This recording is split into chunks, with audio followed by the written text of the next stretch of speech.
Hey! So, this is me in the 6/28 of 2022. June 28th of 2022. Yeah, you probably saw the title and the thumbnail and are wondering, part 1? Yeah, turns out this is a lot of a bigger project than I thought it would. It's obviously just going to be season 1, and obviously seasons 2 and 3 will be part 2 and 3. This is to just make it easier and to make content faster. I obviously won't be able to release it this summer, probably, because I just finished watching season 1. That's why I'm recording this. I haven't recorded or seen any of the theories at the time or news and information of the time yet. That will be in the video. Don't worry. I'll do as promised. And yeah. If I seem a bit off in this part, it's because I just finished recording the parts of Reunion, and trust me, that was very, very hard. And yeah. Either way, other than that, the Amphibia Retrospective will be in parts. I also wanted to talk about the future of this channel, which will be basically nothing. I want to dedicate myself to other content in another channel. I'll be speaking Spanish, that's when changing channels, for consistency. And yeah, the reason is, I don't know what's next. Literally. After the Owl House, what is there for story-driven cartoons, which is the content I dedicate myself to in this channel? Nothing. I'll probably have nothing to talk about after the Owl House ends. Hell, I may not even talk about the Owl House. This content is based on Amphibia, and Amphibia ended a while ago. So yeah. Yeah, the Amphibia Retrospective will probably be the final video I put out. Like, the compilation of everything. I will go in another channel. I will put a video out with that other channel when I finish the Amphibia Retrospective and I publish the first video on that channel. Because, that's how I roll. And yeah. Yeah, also, if Marcy's journal comes out before the retrospective comes, I'll probably cover it at the end. And, yeah. I hopefully will do the theories part later today. But other than that, yeah. I have a lot of stuff going out in July. If you see this video in July, I probably haven't started watching season 2. Because I like to watch the episode and give my direct thoughts on the episode directly after. And, yeah. If you see this in July, I have not started season 2. If you see this in August, I probably started season 2. I would like to think that I would start watching season 2. Either way, sorry this had to be divided up into parts. I would thank you if you were patient, and enjoy the video. It was the 9th morning of June when I decided it was time to look back at my favorite show at all time. I had to start the Amphibia Retrospective, of course. I said I would do it. I was going to look back at every episode of the series and review it. And also looking back at the theories people had done in the past, trying to predict its story. And so I started, and quickly realized many days later that the first intro I recorded was awful, and that it needed to be re-recorded. Yes, this is being recorded June the 20th. I'm on episode 7. Yeah, not making really good steady progress, but it's some progress, at least. By the minute you're hearing this, I have at least finished season 1. I am still debating if uploading it by segments or uploading it by the entire thing at once in like a year or so. Well, maybe not a year, definitely not a year. That'd be the peak of laziness. But in a later date, basically. But anyways, Amphibia aired from June 17th to 2019 to 2022 in May. in which it ended in a third season. One of the most acclaimed shows on Disney Channel. On the levels of Gravity Falls, and hell, some people think it's better than Gravity Falls. I included in those people. But is it true? Is this magical world of toads and frogs so fantastic? Of course it is. I've been following it since 2020, but that's not the point. But let's move on and take a look. For the uninitiated, Amphibia's episodes are divided into 2 segments, aka 2 stories thrown into 22 minutes. For this retrospective, I'll be going segment through segment opposed to episode through episode. This may make it more complicated in the editing department, but it will make it better in the commentary department. So yeah, with that out of the way, Enter Beast is a really solid opener. It introduces us to all the characters, Ant's self-centeredness, Sprig's hyperactiveness, Hop's strictness, and Polly's personality, to put it some way. Something I immediately noticed was how different the voice acting was for some of the characters. Like, hop up in it and sound fine, but Sprig and Polly sound radically different. I know they make a joke about this in the future, but I didn't realize it until rewatching the first episode. Which is, I guess, a thing you have to deal with young voice actors. Either way, I think the voice acting is pretty good.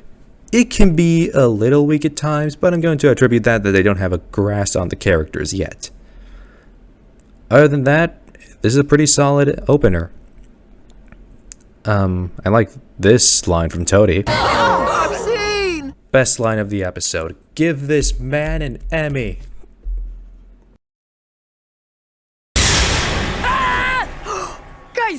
Guys, I just had the craziest dream. I was trapped in a world of frog pee. Oh. Bisfonts is a good episode. It shows us what Anne thinks friendship is and how friendship behave and treat themselves. Clearly showing us that her friends from back home aren't as great. And shows how her relationship with Sprig is true friendship, unlike her relationship with her other friends isn't friendship. Which, speaking of those friends, we finally got the name reveals, Sasha and Marcy. It also shows the box for the first time in a scene that isn't the intro. So, yeah, pretty good episode overall. Another thing, this is the most accurate depiction of Los Angeles this show has ever shown. According to what I've heard, of course, but yeah, this dark and gloomy city definitely seems to what Los Angeles is, and not the thing we see in season 3. That's the only thing about it. It really is different from how Los Angeles is shown from season 3, but it's definitely more accurate. So yeah, moving on. Best Fonts is a good. It's gonna be great. Foreshadowing. Kane Crazy is okay. I did find some of the jokes funny, like the Pen and Hop's ending monologue, where he tries to roast Anne, but other than that, it's not much other than a generic story about a kid breaking something and tries to hide it from the adult, and having to own up for their mistake. But yeah, other than that, it's not much. It also establishes that Annie used to live in a cave. Flood, Sweat, and Tears is another pretty okay episode. Anne's room floods due to a leak, and is forced to choose between staying in the couch and staying in Sprig's room. She obviously chooses Sprig's room, but she and him quickly find out that it's pretty annoying, and that maybe that they aren't such good friends after all.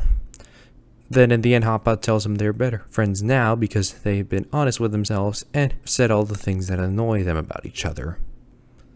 Now, again, this is a pretty okay episode, other than establishing the whole brand against the world thing, which, God, trust me when I say that phrase may seem silly now, it will not feel silly by the end of this video. But yeah, another pretty okay episode. It's definitely better than Kane Crazy, but other than that, I don't think it's better than the first 2.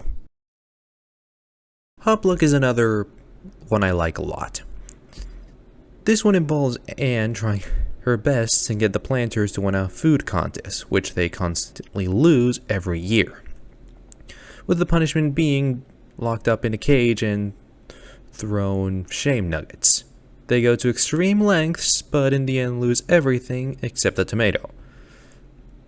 So yeah, this episode is kinda tradition versus modernity, and how we have to get the best of both, that stuff.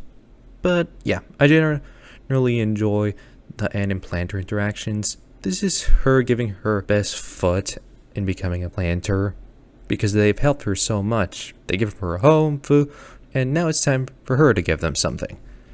So yeah, this is a pretty good one just because of that. And the son of a slug ending always makes me smile.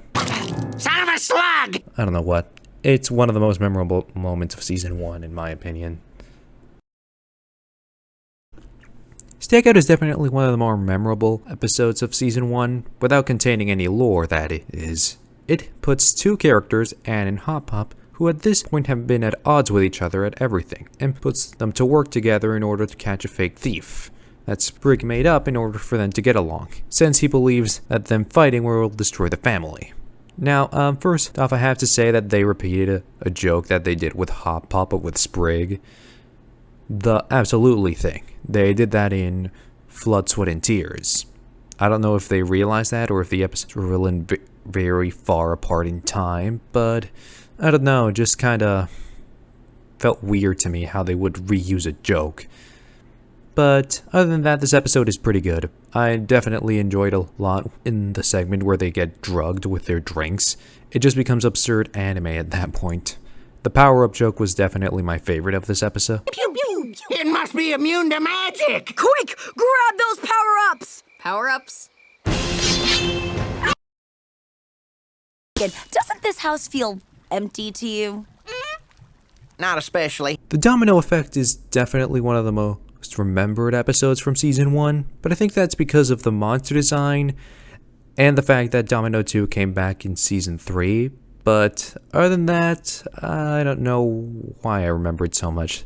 This episode is kinda mid-engineer. It has some funny moments, like the Hop Pop and the dirty dishes moment, but other than that, no, it's kinda mid. My favorite part is the Hop Pop jokes. That's the only part I laughed at. The others were kinda just generic. I could have been watching anything else. I do like the thing Sprig does for Anne at the end, but other than that, you can kinda skip this one on a rewatch. Taking Charge is one of my favorite episodes from season 1, generally because of the humor. It's very funny. The plot is pretty simple in my opinion, and introduces the Planter family to Suspicion Island, the generic GW show. And after a night, Anne discovers that someone binged all the season and drained her battery life, and now has no way to remember her memories from back home. So the Planter family go on a trip to charge Anne's phone with a Joltic. That's the only thing I can think of. Of course, it's revealed to be Hop Pop at the end. You know from the beginning he did it. And yeah, I think you're supposed to. I don't think they actually thought you wouldn't figure it out it was Hop Pop. I don't think the writers thought that. The mystery aspect definitely gives for the humor. The planters all being super suspicious of each other and just being kinda casual. Pretty good episode all in all. Are there pictures? There are diagrams. No! Fun fact. This episode references Grand Theft Auto in the title. NANI?! Okay, obvious comparisons aside, do you know that in Spanish, this episode's title actually references Fast and Furious? The title in Spanish actually reads Fast and Curious. What a creative episode title, am I right? Either way, this episode involves Anne stealing Bessie. And that's about it, but honestly, I don't have much to say about it. It's a simple plot. The only thing that results is the first Sonic the Hedgehog reference. Prepare to see those pop up in season 2 especially. And of course, the infamous line, I don't feel safe. yeah, honestly, I don't feel safe after that ending. That's ahead of us. Breakout Story is a bit of a weird episode for me. Like, It's really funny. The joke's honestly really good. But it's also a really typical story. Character becomes famous because of X reason, gets to their head, forgets about their friends. Character loses the thing that makes them famous. Now they ask help for their friends. It's pretty generic story, but I think the characters definitely push it a little bit. The humor definitely pushes it further, and even it can be a bit random. Like, there's a moment where Hop Up does a Lord of the Rings reference, and it's kind of weird and out of place. But other than that, I think it's a pretty funny episode. Get out there and sell like your lives depend on it. Because they do. We really need these. Sprig vs. Hop Pop. I guess they were running out of creative titles at this point. But in all honesty, the Sprig vs. Hop Pop is an okay episode. It's not amazing, it's not great, it's just okay. It's not funny, but it's not unfunny. It's not overbearing, it's just okay. Again, it's a kind of generic plot. Sprig wants Hop Pop to listen to their suggestions, but Hop Pop won't budge. So Sprig challenges him to a duel to assume control of the farm, and this is the most generic sitcom-y plot ever, honestly. It's not a bad episode, but the plot is just generic. You know, Hop Pop has to learn to listen to people, and Sprig has to understand that running a farm isn't as easy, and that listening to people isn't always a good thing, at least not blindly. But it just kinda mid. You never see Hop Pop's realization, it's not there. I understand you can't do these things with 10-minute segments, but then again, Hop Pop literally says, Jeremy taught me that. what did he teach you? How did he teach you? Moving on. Girl time. More like generic time. This episode is the most generic one of the season yet. Hell, I'd say it's the worst of the season up until now. It's not bad, don't get me wrong, but I just felt like I'd have been watching any other cartoon or sitcom in the world, and I'd have a similar enjoyment of it. The only thing made here is Ann and Polly's bond gets more stronger. Other than that, it really does nothing. The only part I enjoyed was the last part. It was just kind of sweet. I don't know. Find it kind of enjoyable. But other than that, it just introduces Felicia and the sheriff. Our work here is done. He doesn't come back until season 3. Maybe I should sting that last joke to generic season, because I don't think this episode is good. It's not bad, don't get me wrong, but it's definitely something I'm noticing with these early episodes. They're not boring, but they're very simple and generic. They can be saved by the jokes, definitely, but sometimes they can't, which is the case with this episode. It introduces Ivy, Sprig's friend from infancy? Wait, didn't he establish that he didn't have any friends, and that Anne was his first friend?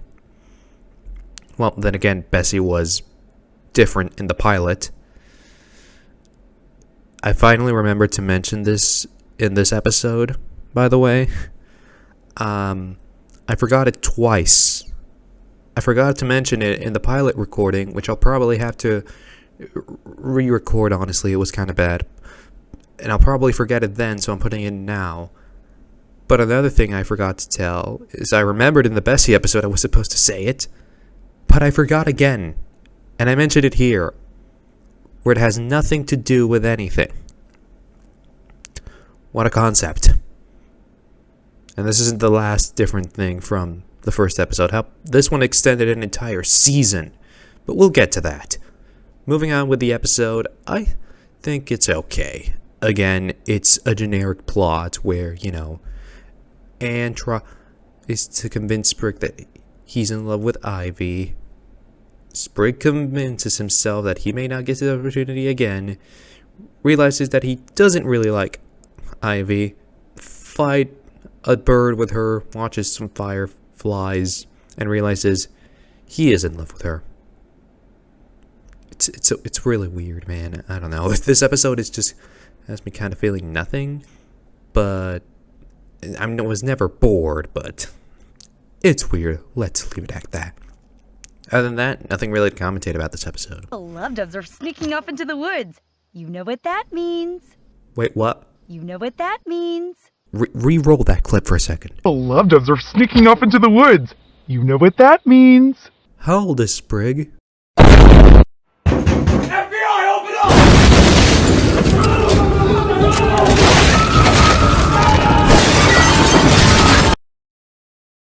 Okay, forget everything I've said about this being the generic part of the season. This episode's my favorite so far. Anne vs. Nature is great. It's really good. It puts Anne in a position where she feels excluded from the Planter family, which she has spent multiple days building bonds with, and basically feels part of it at this point. But they go on a camping trip that they don't invite her to.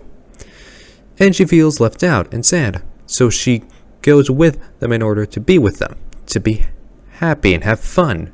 But she ends up torturing herself, and lies to them that this isn't enough stream camping. It also introduces Soggy Joe, honestly one of the more funny characters. And they go into this very extreme with is bad for everybody, and Anne reveals everything. And they end everything with a hug. This episode is good, funny, and lore important too, since Anne finally reveals the music box to the Planters. Have I mentioned the music box? I genuinely don't remember if I mentioned the music box. The way she got here. And, well, she finally reveals it to them, and they see nothing. Yeah, they say nothing. Except Pop. He knows about it. NANI?! Yeah, this was like the Stan machine reveal, basically. It definitely puts Pop-Up in a position where he knows more than he lets on, but not much of that, honestly. But yeah, this is the best episode in the season so far. A frog can really hear themselves think out here.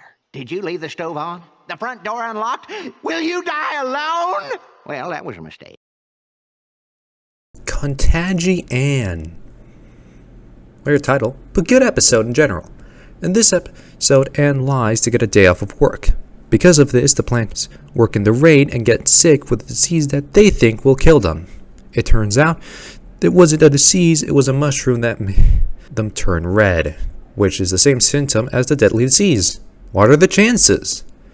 But either way, this is a good episode. It definitely shows how far Anne is willing to go for her found frog family and the bond they build in the last episodes. Either way, I do think this episode contradicts a little bit the last one. I feel like this one should have gone first. Because, you know, in that episode, Anne said she'd go wherever they'd go, even if she doesn't like it. And here, she actively does the opposite. But either way, it's still a pretty good episode. You'll enjoy it. Family Shrub is a good episode.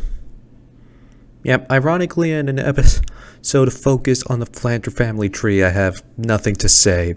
Especially with how important the Planters are. Especially their ancestry.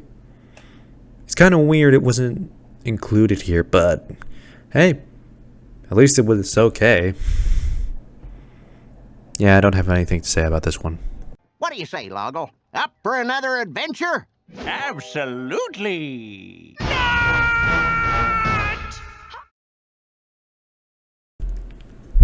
Lith Pad Thigh. It establishes that Anne has parents, that she is from Thailand. I had to re-record this segment because I confused the title. I thought it was Thigh View, but that's in season 3, I think. That's the most interesting thing. It's okay. I enjoyed the bones joke, but other than that, yeah, nothing to commentate. This is the first time I've had this happen. I knew it would happen in season 1, but I didn't think it would be with Thai Feud of all episodes. Moving on. You want me to off Toady? I'll do it. You know I will. If Polly would have gone through with that, Yeah, the sequence of events of Season 2 would have been radically different. But this episode is okay. Generic, again, like most of Season 1, but pretty funny. I laughed at the "I'll take 10" joke, obviously a reference to the Patrick meme. But yeah, other than funny, I don't know what else to say about this episode. It established Hop Hop as unemployed, which I think comes back in a future episode, but I don't really remember. Either way, moving on. Toad Tax is definitely one of the favorites and best from Season 1, and I totally understand why. You should watch it yourself. I'm gonna refrain from spoiling too much, but basically, Anne wants to earn the respect of the town, which, even over a month of her staying there, constantly disrespect her. So, when the Toads from Toad Tower arrive, the most fierce warriors of the valley, she decides to hang out with them to gain the town's respect. And obviously, yeah, this thing has its consequences. The only thing I'm going to say more about this is this establishes kind of the hierarchy of Amphibia, which will become a reoccurring theme later on, and the first foreshadowing of Anne losing an arm. That never happened. But, well, then again, the words toad and arm were involved in one scene, but I'll refrain from spoiling it. And yeah, other than that, this is, I think, the first episode that happened simultaneously with another. The next segment, actually. The introduction of a new character, Sasha Waybright. I forgot to mention this in the first segment, but this is the first time an intro was cut from an episode of Amphibia. Boy, would that get traumatizing later on, but that's not the theme today. This episode does a lot. I don't know where to begin. You watch it first and you think it only introduces two things, but no, it introduces a lot. It introduces Grime, Sasha, Percy, Braddock, and the Herons. Key characters and monsters in the story of Amphibia. That's not a joke. They are very important for character arcs, future events, and even past events. So I'm just going to give you the brief down. This is a really good episode, so I'm going to refrain from spoiling much. So yeah. Sasha is established as the manipulator. All the hints of her toxicity before are made reality now. Like, everything you thought she was, yeah, she's worse than that. She is a very bad person in Season 1. I am surprised if anybody liked her in this season. But on the voice department, I think Anna Kendrick does a decent job. Again, it seems like she doesn't have a grip on the character yet. She sounds radically different from later seasons. But this also introduces Grime. This introduces him as ruthless, mean, and power-hungry, and man, this is very, very different from the more mentor or Grime that we see in later seasons. But yeah, Prison Break is definitely a good. I don't think it's amazing, but it's definitely good. Yeah, okay, moving forward, be prepared, y'all. I'm not going to be talking a lot about the rest of Season 1. This is going to be filler city until episode 20.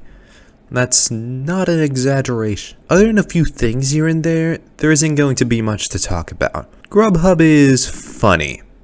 It's the typical older person wants to tell younger person to do something that they don't like but will benefit the family name. It's funny, but yeah. Other than the ending and that it comes back in Season 3, yeah, nothing. It's an okay episode, just have not much to say. Hop Hop, what are you doing hiding in the bushes? I'm not quite sure myself, Anne. Hop Hop and Lock is a pretty funny episode. I enjoyed the beginning segment when they're in an alley trying to sell vegetables illegally, and the part where Hop Hop expresses himself through dance. They're pretty funny. But other than that, this episode only really introduced Sylvia. So yeah, pretty good. Definitely recommend checking out. Civil Wart. I don't get it. Civil Wart, in my opinion, is a really entertaining episode that is sold as a, parody of ship culture and all that, but you can't fool me. This was obviously made for the fans of Star vs. Subversive of Evil to learn their lesson and understand that people can ship whatever they want as long as it's fictional. Remember, as long as it's fictional. And they don't have to insult and, threaten each other over ships. Then they looked at the Owl House fandom and noticed that, yes, they failed at that. Moving on. Hot Popular is a pretty good episode. I'd say one of the better non-lore important ones. Then again, they are so limited in Season 1, but that's not important, is it? But moving on, yeah. Hot Popular continues on the plot of Hot Pop now being jobless due to losing the stand. So he decides to run for mayor. I don't know how day-to-day salesman is qualified to run for mayor in Wortwood, but sure. It's a pretty funny episode all in all. Not to mention it includes one of the lines that most people use in order to describe amphibia theories. With the whole frogs, toads, newts, hierarchy, and classism thing. It's a good. Definitely would watch again. It's really funny. Fun fact about this episode, this was probably the hardest one to react to because they were building stuff above me and I had to poop. So I had to poop with the door open to watch the episode. I have wireless headphones, that's how I could do it. Yeah. Interesting fact about this recording. Another thing is that the episode wasn't loading. And I was like, oh, okay, I'll just do it later. And then I checked, and I had closed everything to record. And it worked, so yeah, fun fact. This was probably the most complicated episode to record. What a concept. At least it was a good one. Crook and Punishment is entertaining. Okay, no, but I do want to talk about this now that, it kind of happened for the first time. I really have nothing to say about this episode other than that. It has some funny moments, but other than that, it's just a generic good cop, bad cop story where the bad cop becomes too bad, It's kind of... It's entertaining, but it's kind of mid, That's how I define most of the episodes in Season 1. It's entertaining, but it's really nothing to write home about. Other than a few jokes here and there, yeah, pretty generic stuff. Also, I have never eaten licorice in my life, so yeah, I have nothing to say for this episode, really. But that's kind of how Season 1 operates. It's just filler that builds up the bond between these characters. And it has some good moments. There's like 3 episodes, not counting the first, which are important to the plot. But I can take that, Season 1 is entertaining, even on a rewatch. There's just not much to talk about. Trip to the Archive is a good episode. Wow, what original and great commentary that wasn't heard before, including in this very video. But other than that, it's established that the next episodes happen over the course of at least a week, so yeah. Remembering those episodes, I kind of find it hard to believe, but sure. Either way, it's a fun episode. Definitely recommended. It kind of sets up how crazy Season 2 is, so yeah. Be prepared for that when we get there. So what do we do? Well, we wait for someone to visit the archives. Oh, okay. Well, when was the last time someone came down here? Well, I checked the logs and it says 3 years ago. Snow Day featured the first outro switch.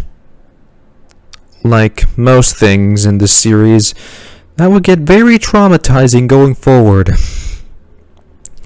But moving on, Snow Day's a pretty entertaining episode. But y'all kind of know my stance on Amphibia Snow / Christmas episodes. None of them.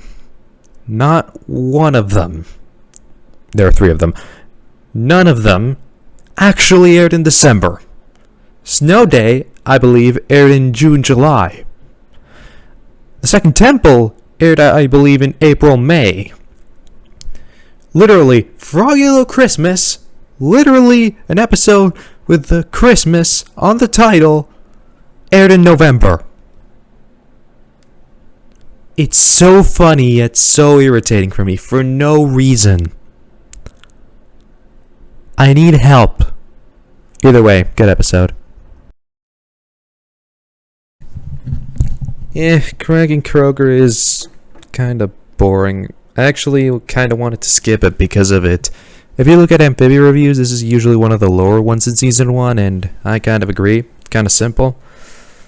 I kind of was on my phone through most of it, but I didn't miss anything of importance. It's just Sprig trying to get someone to like him. The fight scene at the end was entertaining, though, I will say that. Moving on. That's gonna be hard to forget. Big City Greens reference. Other than that, none of the end is pretty good. That's it, that's a review. It's entertaining.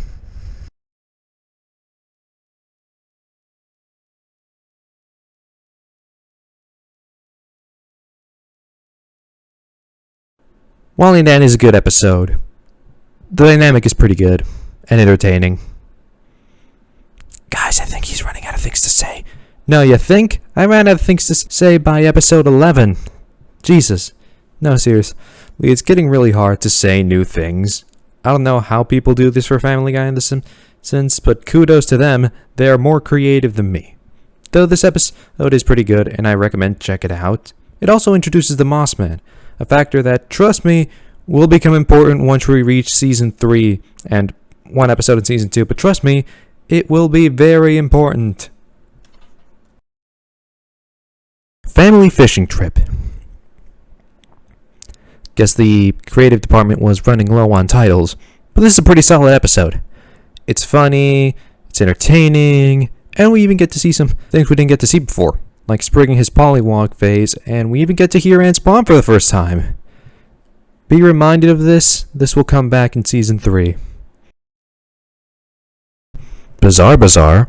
That place must be filled with references and muscular 17-year-olds.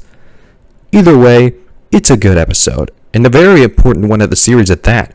It introduces Valeriana, a character that will be key in the Temples arc. I call it the Temples arc. And the music box getting buried under the Lanter's backyard. A plotline that led to the show's most controversial and divisive episode. One that, in my opinion, I think is definitely the unpopular one, but we'll get to that when we get to that. Other than that, it's a good episode. Also, I thought it was way earlier. I thought this episode came around 12 or 14. It's not that off, it's only like 2 or 4. This episode 16. I thought it came way earlier. I did not remember this coming in the last 4 episodes.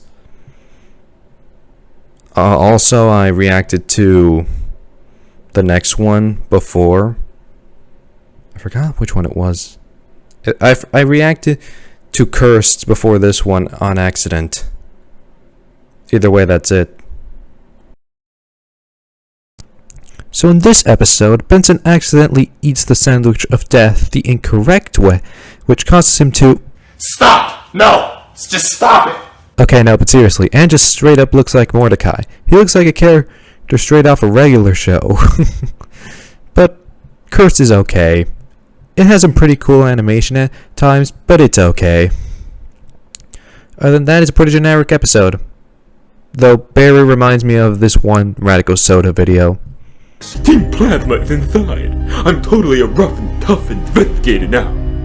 Okay, I'm going in! Whee! Let me think. Never! That's about it. He reminds me of that time Radical Soda did that voice. Pretty good episode still. Does anyone get weird Star versus the Forces of Evil nostalgia from this episode? From Season 2 most specifically. Because I do. Like, way too much. Like, more than necessary. Either way, Fiddle Me This is a good episode. I have no idea why they launched the lizards, but it's an entertaining one. A good time, definitely. like a living god! They had that planned since season 1? Guess we just caught on slowly. Either way, this is a good episode. It introduces Chuck, and for some reason he says sentences without the word tulip in them. I guess they hadn't thought of the joke yet, but sure. Still a good one.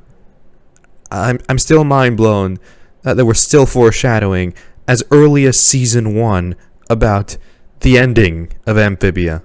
Incredible. Combat Camp is a good episode, but I kinda resent it because it gave Anne a glowing blue sword that she never uses it until the last episodes. I'm not kidding. She receives this sword in episode, I think we're in episode 18. And she doesn't use it until, I'd say, episode 18 and 17 of season 3. She never uses it again. She uses it in the season 2 intro, but never actually pulls it out in season 2. What was this? A retcon to make it easier to animate? I don't know, man. Either the episode's fine. I just kind of find it weird that she never used it until the end. And it wasn't special, it was just another sword. She uses the reunion sword, which is objectively in worse condition. She didn't use this sword in reunion because she didn't have it. She stole one from a toad. But why not use it in the rest of season 2? It looked in better condition than the sword she actually used. Either way, moving on. I think this is the first violent scene in all Amphibia. Well, at least it wasn't a child this time. Either way, in this episode, Hop Up drugs his children. It's funny. Either way, other than that, this is the first time we see the moon glow a different color that isn't red, hinting at the connection between the moon and the gems, which I'm still not sure myself of. You'll see when we get to the season 3 finale, aka like next year. No way I'm finishing this review this summer. I don't know how to begin with Anne of the Year. Basically, in this episode, Anne gets elected Frog of the Year. Simple enough, right? Basically, she gets tasked with organizing a party for the townsfolk. And she basically forces them into things they don't want to do. With the ending realization that maybe she is selfish. But the townfolk reconfort her that they didn't choose her because she's perfectly selfless and an angel of heaven. They chose her because she's changed over time into a better person. And yeah, this basically episode is to demonstrate that all those filler episodes weren't for nothing. They're important to see how the bond of these characters gets built. How Anne goes from town monster to town hero. And of course, finally, redeeming Mayor Toadstool from being the generic selfish mayor to, you know, kind of a normal mayor. Still greedy, but, you know. But let's be real, you don't really want to talk to me about the episode. You want to talk to me about the ending scene, where Sasha and Dan finally reunite after who knows how many months. And of course, Sasha with her brings the toads from Toad Tower. Boy, I don't know how I even did this. I have no idea how to do reunion, man. That's a long episode. I don't know how I'm going to do reunion, but screw it. Here we go. Reunion. Season 1 finale. Kinda out of nowhere for me, though.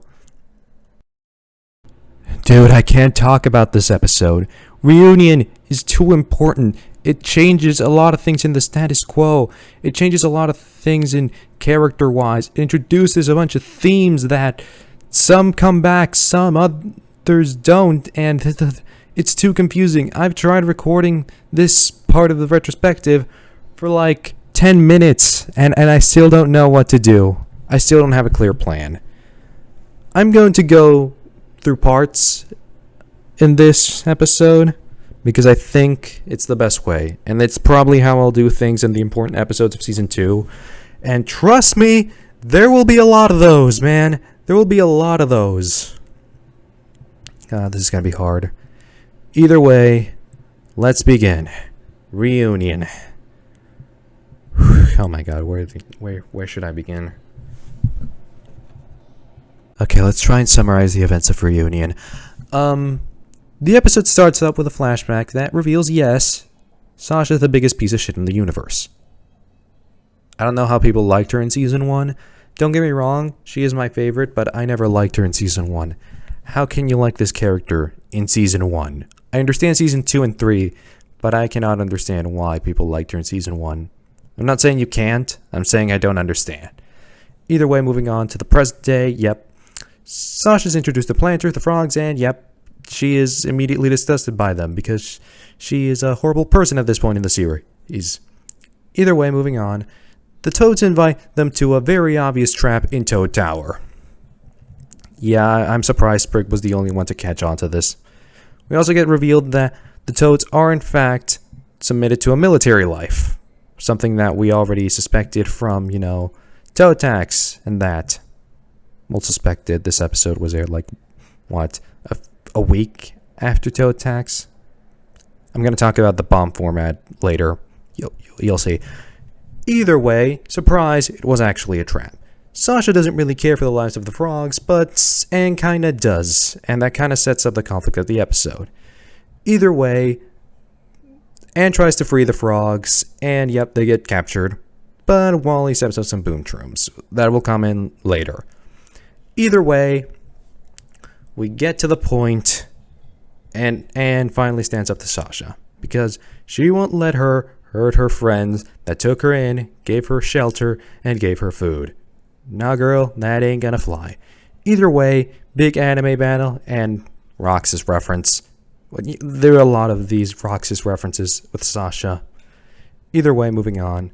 Anne wins and leaves Sasha with a scar, and obviously Grime doesn't keep his word because let's be real, Grime was just a villain at this point in Season 1. He wasn't the great character he was in the later seasons. And yeah, almost kills Hop Pop. Either way, Wally's boom shrooms go off, and kaboom. The frogs and toads mostly escape, while Sasha falls into the abyss, and tries to save her, and when Sasha sees that the planters truly care about her, more than she could ever care about Anne, she lets go.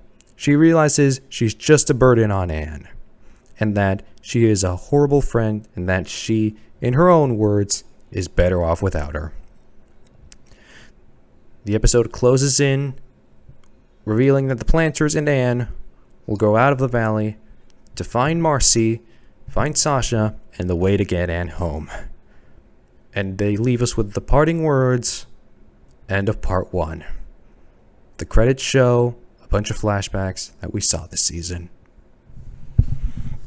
God fucking damn it, that was so much and I haven't even begun. When people look back to Reunion, they usually think the perfect season finale, and I agree. It solves a lot of the plot points that we see in the season, while also leaving some loose and introducing some new. It leaves you hanging, literally hanging, and wanting more. And yeah, I think it's time we talk about the characters now. Anne's development fully shows here and is finally concluded by her standing up to Sasha. She will not have her toxic ways of manipulation, of basically torturing her emotionally and make her use her as a puppet. She won't have it anymore, and yeah. But she's also still Sasha's friend, because she still cares about her, in a way. I don't know why, but still. And Sasha herself doesn't change. Don't get this final thing wrong. She doesn't change. At all.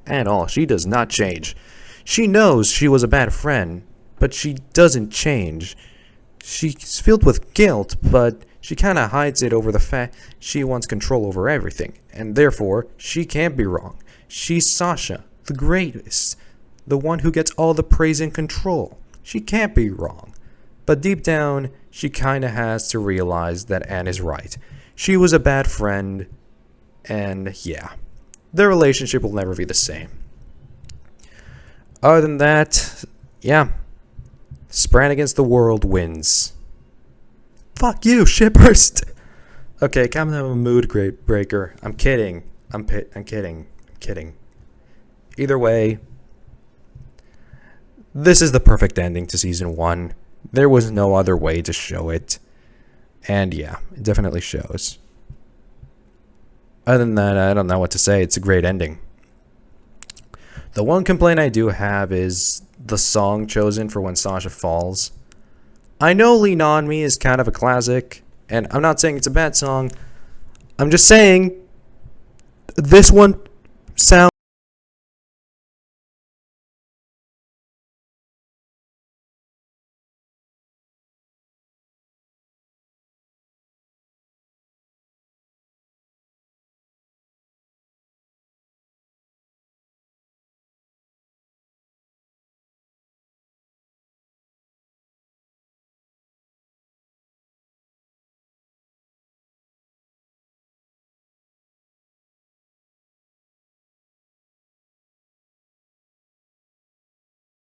This was a great ending to a great season.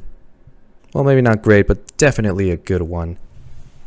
Now moving on, we're going to go through the news and information between Season 1 and Season 2. Looking at theories, news, and shorts that we got for the series between Seasons 1 and 2.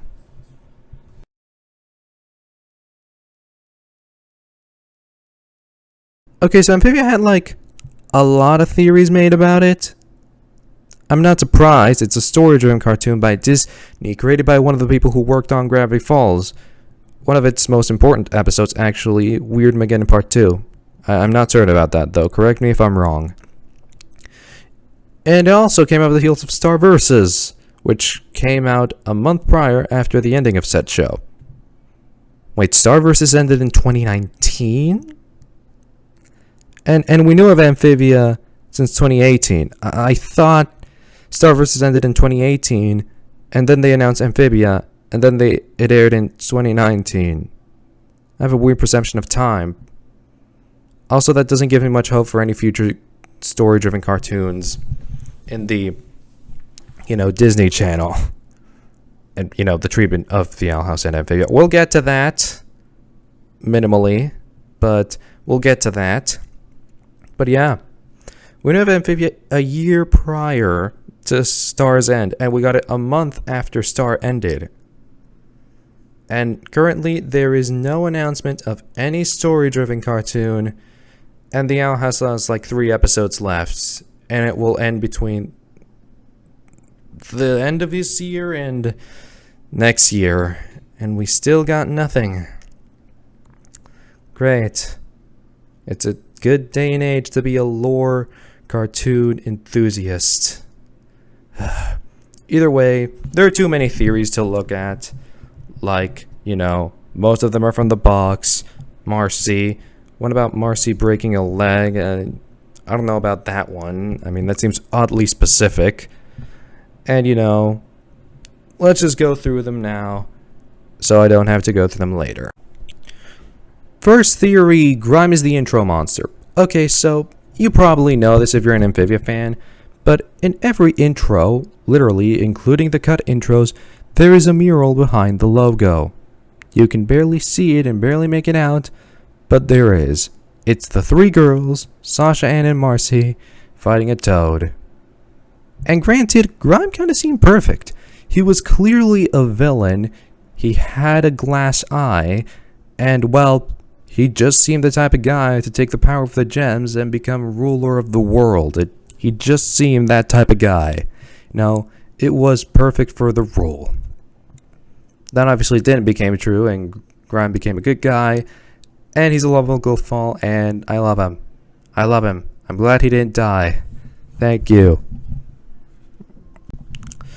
Theory number 2, Marcy, in every sense of the way. Okay, so in Season 1, believe it or not, Marcy was a whole mystery. Like, seriously, we did not even know her personality. People were thinking she was just Sasha 2.0, maybe even worse, but no, she wasn't. But most of the theories was where she was. Was she practicing magic? Was she maybe studying in Utopia University? Maybe she broke a leg and the newts helped her. That last one is oddly specific. I doubt it will happen. Or the one I believed at the time. At the time. What am I talking about? We'll get into that. Was that Marcy was in the wilderness, surviving, and that eventually she stumbled upon Utopia and started stealing around her. That was the one I was buying to. Yeah, I was dead wrong on that. I hadn't made a video about it yet because I hadn't started making content yet, but maybe it's a good thing because that didn't happen. Moving on. Theory number 3, the girls are connected to the stones. Okay, so the only thing I have to say about this theory nowadays, it's duh. But back in the day, I actually doubted it, you know? It could have just been an animation, you know? There were pretty big animation errors later on in big episodes of the series, but, nope, this one wasn't an animation error. We obviously didn't know that the gems had such big powers at the time, like we never expected literal God. But, yeah, we were kind of right about this one. Though was kind of served on a silver platter. A transparent silver platter. I know that doesn't exist, but, you know, it's an analogy. Theory number 4, the planter family is connected somehow to the box. This one kinda became canon, but not the way we believed it in Season 1. In Season 1, we thought a planter family ancestor, or a random frog, used the music box in order to obtain power and died from it. Hence why there's a skull in Hop Pop's book, and there's a bunch of dangerous and beware letters of the Calamity Box, which was name dropped, by the way. Cool! Either way, this was a pretty decent theory at the time. You know, it would explain why Hop Pop buried the music box and was so wary about it. And it's kinda true, but not in the way we thought it was. There was a planter that used it and sorta used its power, but they didn't die. It was more just a warning to hide it or destroy it so, you know, a certain someone wouldn't get into their hands. Well, someone's, but we'll get to that later.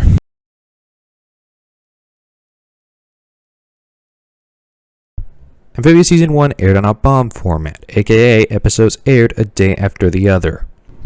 This probably hurt it in more ways than one, but I think it definitely hurt it the worst in relevancy and hiatus. 1, it was aired in May on a bomb format. Ratings aren't going to be as hot on TV because most people who watch on Disney Channel are children. So yeah, they're in school or their parents don't let them watch TV on the weekdays. Yes, apparently parents do that. Either way, another thing is the extra long hiatus. Amphibia Season 1 is legendary for having a year-long hiatus, generally because of the bomb format. You know, episodes were aired right one after the other, and we had to wait longer. If it would have been divided into weekly episodes, Amphibia would have probably aired until August and not ended in like June or something. But yeah, the bomb format definitely hurt it a lot. We also got shorts in the form of Teen Girl in the Frog World and Chibi Tales. Amphibia also got added to Disney+. And yeah, these are all pretty generic things that most shows get, but now we get into the news about Season 2. So there was a lot of news about Amphibia Season 2, but I'm going to stick to 4 main pieces of information that produced the most hype. The first one was an interview with the series creator Matt Brawley, which revealed that Season 2 would have 4 20-minute specials. To put it into perspective, the only other 20-minute special of the series up to that point was Reunion, and we all know how that ended. It also revealed that one of these was a Halloween special, which are always cool to see. I always like seeing festivity episodes. I don't know about you guys, but I like them. We also got posters. 2 I remember concretely. The first one was the San Diego Comic-Con poster. Remember when that was a thing? Either way, this one featured Anne with the frogs in the Calamity Box, and Marcy with a hood and a cape with our back towards us and facing what seemed to be Newtopia City, which confirmed that yes, Marcy was with the Newts as all the theories predicted. let's be real. Did anyone doubt it? Did anyone doubt that for a second? Meh. Either way, the second poster is a lot more revealing and features a lot more. This one features Anne, Sprig, and the rest of the planters, Sasha, and the feast reveal of Marcy. Yeah, okay, they revealed it in the poster. Okay. It also features a lot of new characters, which are the Newts, Lady Olivia, General Yunnan, and of course, King Andreas. The definitely villain, not villain, that definitely won't betray the gang. Yeah, we'll get into that. The final piece of information revealed in Season 2 was, of course, the trailer. And, well, instead of talking about it, because I'm going to talk about Season 2, I'm going to talk about how this trailer got me hooked on Amphibia. I am not kidding. I did not show any interest in Amphibia before this trailer, and it was because of only one thing. The song. The goddamn song was so good. And this is another thing that supports my claiming that the best time to watch a show is when it's airing. Because you miss the stuff like this. Stuff like the trailers. This song is the best the series has ever produced. Yes, better than No Big Deal. And it's never used. Never. And I believe it's the best. And yeah. It got me hooked in Amphibia. And I have kind of nostalgia for this trailer. And maybe I'm being a bit biased here. But I think it's Amphibia's best trailer. By far. No debate for me. Either way. Let's move on to Season 2.